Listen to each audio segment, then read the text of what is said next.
This channel is made possible by viewers like you. My viewers, subscribers, and patrons greatly help to keep this channel going. I wouldn't be here today if it wasn't for all of you. Please make sure to subscribe so you don't miss any uploads. And if you'd like to go the extra mile, please check out my Patreon page. For just $1 a month, you'll get access to what I'm working on, previews of upcoming content, and even early videos, along with other tier options for those that are interested. Thank you, and now on to the video.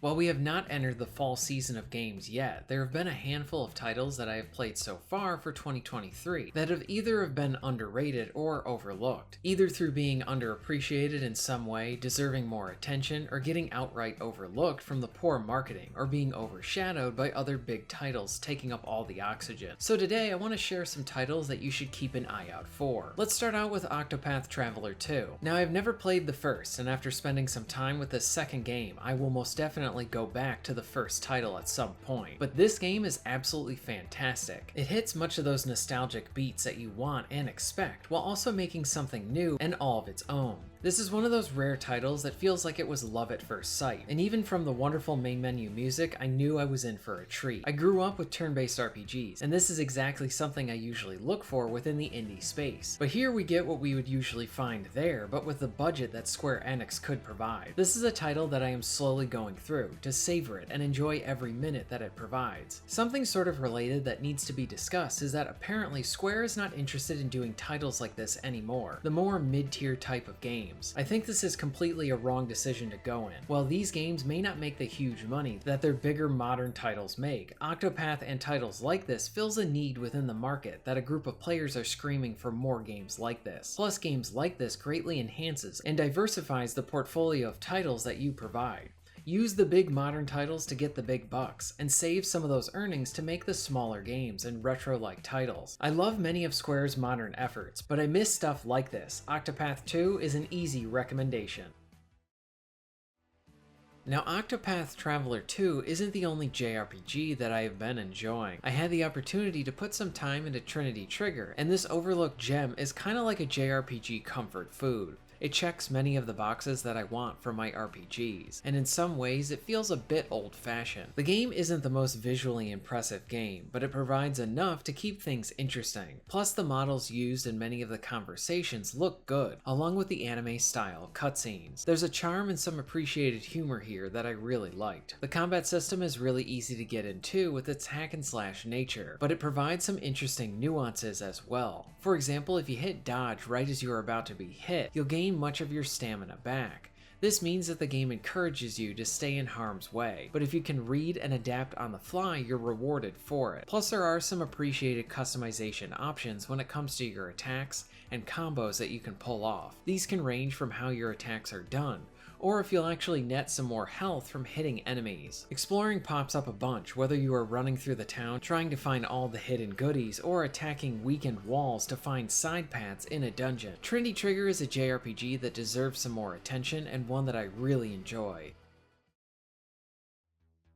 LEGO 2K Drive is a gem of a racing title. It's an arcade racer that actually lifts some of its really interesting mechanics that I first saw in a Sonic racer, Sonic All-Star Racing Transform. In LEGO, your vehicle will change depending on the terrain you're driving on. So this means that if you're off-roading or in water, your vehicle will automatically change. This is a really cool effect and allows the player to toy around with having 3 different vehicles while in one race. And on top of this, each of the vehicles you use can range from different weight classes, speed, and other stats. There's a lot of room for personalization and customization here, but that doesn't end there. There's an extensive car creator tool where you can toy around with a set of cars in the game, or just start from scratch and make something all your own. This stuff very much brought back the childlike feeling of toying around with my own creations. LEGO 2K Drive is packed with modes. It has the standard racing options, various minigames, cup races, and all of this can be played in local co-op play. You don't usually see local play much anymore, especially from big budget games, so it's a really appreciated mode that is offered offered here. Plus there is a campaign mode that has a few different open worlds, while the target audience is kids for this game. I really like how the open world is designed here. Outside of your main objective, you really need to actually go out and find and discover all the side missions,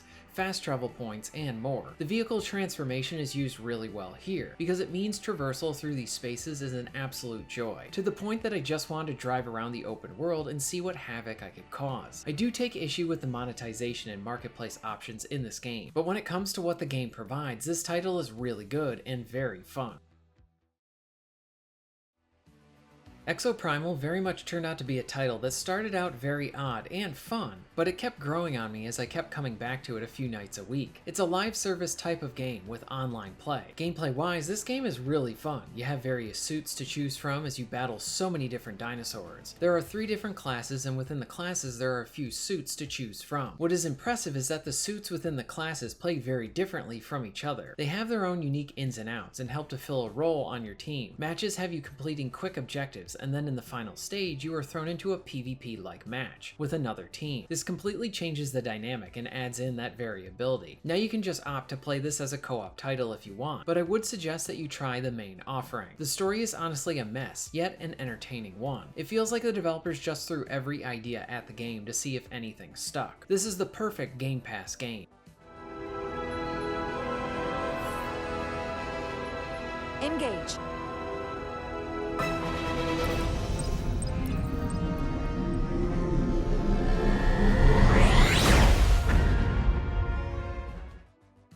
I honestly wasn't expecting 2023 to be the year where I would be getting some new Trek that was actually good. Season 3 of Picard was an absolute delight, and Star Trek Resurgence came out of nowhere and turned out to be a really good story-driven experience, almost like a good TNG two-parter. This title is made by ex-Telltale developers, and instead of releasing the game episodically, you get it all in one go. Gameplay comes in different forms of mini-games like interacting with various objects, along with plenty of dialogue choices, and some phaser fights too. You can really tell the developers actually cared about these classics, and it shows here. I love how there are parts where the senior staff all sit down and discuss how to solve a problem. The choices have a sense of urgency and honestly make you want to play the game again, just to see how the other options are.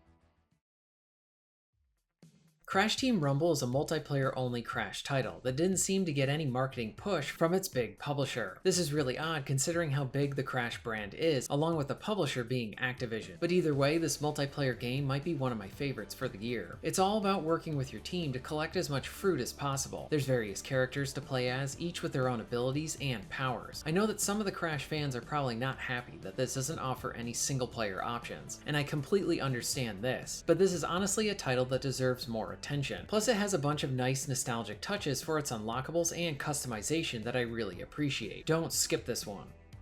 Another game I'm having a good time with is Atlas Fallen. This is an action-adventure RPG that honestly feels a bit like a throwback title in some ways. While playing it, I was getting some touches from Amalur and the Darksiders series. The combat is really fun and has you considering a bunch of different things. It utilizes a momentum system that you essentially do more damage the more times you hit an enemy, but at the same time, the enemies will do more damage to you as your momentum grows. Along with this, you can choose what abilities and buffs you gain as you fill different sections of your momentum bar. I also really like the traversal as well. You can essentially sand surf, and it's simple yet satisfying as you move across the map. While the story has not pulled me in yet, the gameplay really brings it for this title.